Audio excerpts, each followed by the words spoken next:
Muito bem, hora de oração, tempo oportuno na presença do Senhor, em nome de Jesus. Como você está? Como tem passado?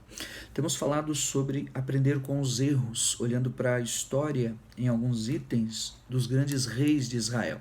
Estamos falando sobre Roboão, o filho de Salomão, que teve aquela decisão fatídica em Siquém, quando ele seria ungido rei, para dividir então o reino e as tribos.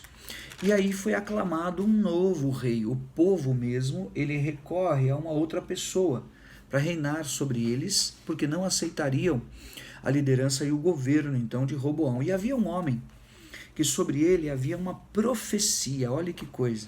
Esse homem se chamava Jeroboão. Jeroboão, ele era filho de uma mulher chamada Zeruia, e ele era da tribo de Efraim. Esse Jeroboão trabalhava nas empresas de Salomão.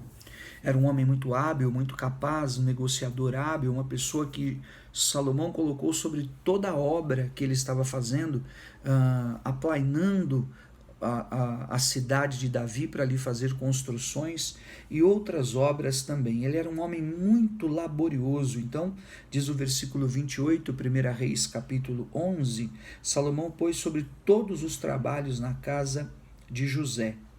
Só que aconteceu algo interessante. Havia um profeta chamado Aías. E esse profeta se encontra com Jeroboão em determinado momento. E esse profeta estava com uma capa nova colocada sobre ele. A palavra do Senhor fala em 1 Reis, no capítulo de número 29.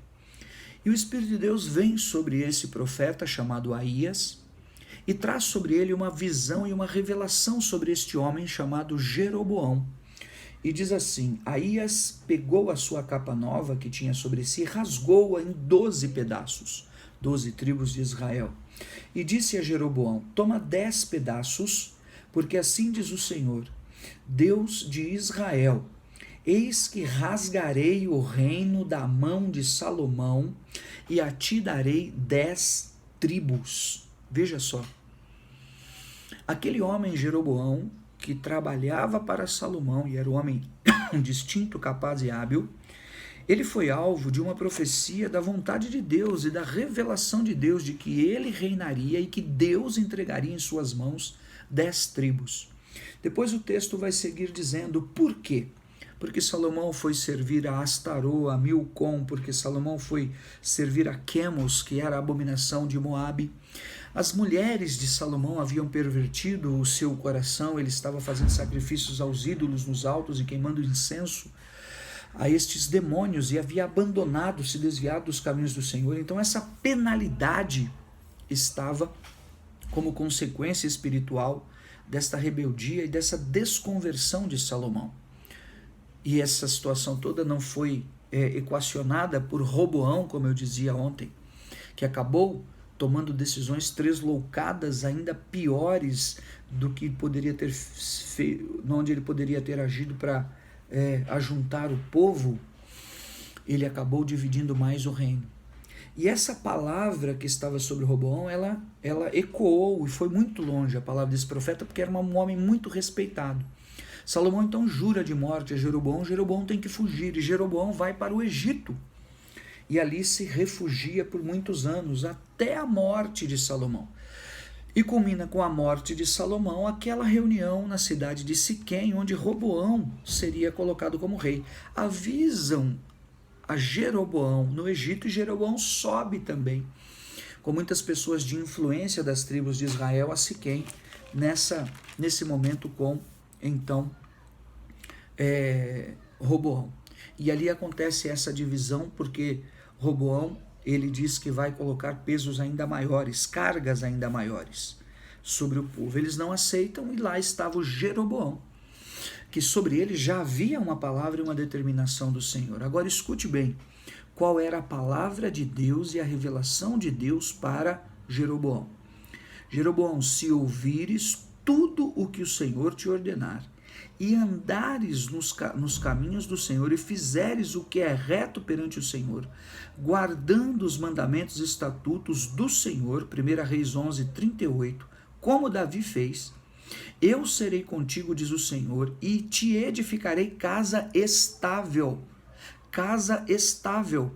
Escute, a profecia sobre Jeroboão era que, a despeito da divisão, a despeito da idolatria de Salomão e dos erros de Roboão que ele haveria de cometer, que Deus edificaria um reino com 10 tribos através deste novo reinado de um homem escolhido, separado, chamado Jeroboão, e o abençoaria e firmaria a casa estável, como havia edificado a Davi, e daria a ele Israel. Pois, por isso, afligirei a descendência de Davi, todavia não para sempre. Pelo que Salomão procurou matar a Jeroboão, e este, porém, se dispôs, fugiu para o Egito, como eu disse. Então, havia uma revelação e uma profecia e uma direção de Deus para que, então, Jeroboão servisse a Deus nos fundamentos da lei, nos fundamentos do templo, nos fundamentos da vontade do Senhor. Amém? E eu quero orar por você hoje, porque aqui nós estamos diante de um grande dilema. A despeito da divisão que aconteceu, Deus tinha uma palavra de bênção, Deus tinha uma palavra de vida, Deus tinha uma palavra de continuidade do reino e de liberação e de vitória. Amém?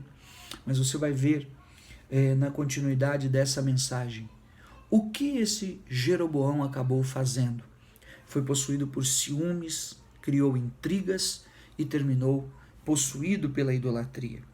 Então aqui cabe um conselho diante de erros que esses homens cometeram. Salomão, influenciado pelas suas mulheres, idolatrou. Roboão, influenciado pelos hábitos que haviam ali, próximo a ele, dividiu o reino, colocou peso sem medida sobre pessoas e não soube cativar o coração delas, para que depois pudesse reinar com exuberância. E Jeroboão, aficionado às influências, ora do Egito, ora do próprio Salomão, e também dominado por cobiça e ganância e desejos mórbido, acaba também rompendo as alianças com a profecia que estava sobre a vida dele. Que nós possamos ser estas pessoas que tomamos cuidado, como fala a parábola do semeador em Mateus capítulo 13, com a fascinação, com a facilidade do poder, do dinheiro, com as alegrias momentâneas daquilo que satisfaz a carne, e as fascinações e as influências, nós possamos colocar todas elas à luz do Espírito de Deus. Aqui, homens que começaram no Espírito e se aperfeiçoaram na carne. Como fala Gálatas no capítulo 3, versículo 3, quem vos fascinou, insensatos Gálatas?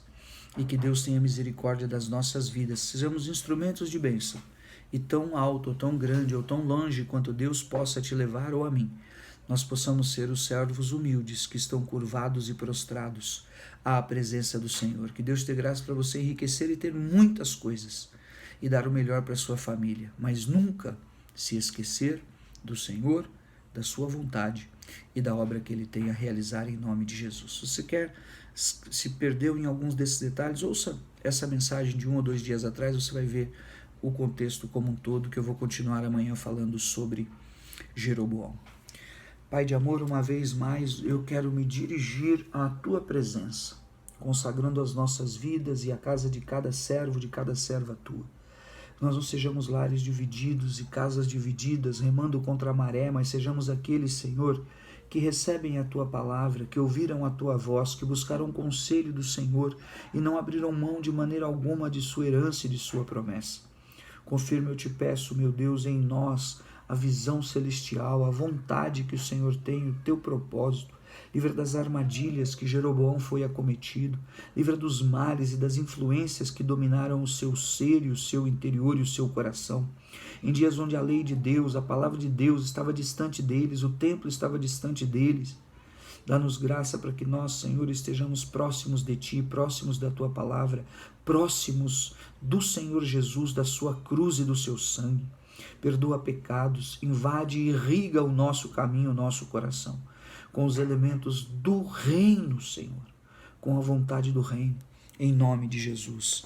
Eu declaro Lucas 4:18, Ele veio para pregar o evangelho aos empobrecidos, para purificar os leprosos, para curar os enfermos, para ressuscitar os mortos, para pôr em liberdade os cativos e os oprimidos. Assim seja, e assim o Senhor possa promover agora na tua vida. Eu te declaro abençoado, curado, ungido, onde as brechas são reparadas e onde nós vamos nos desvencilhar de todos estes erros, em nome de Jesus. Amém. Amém. Fica com Deus.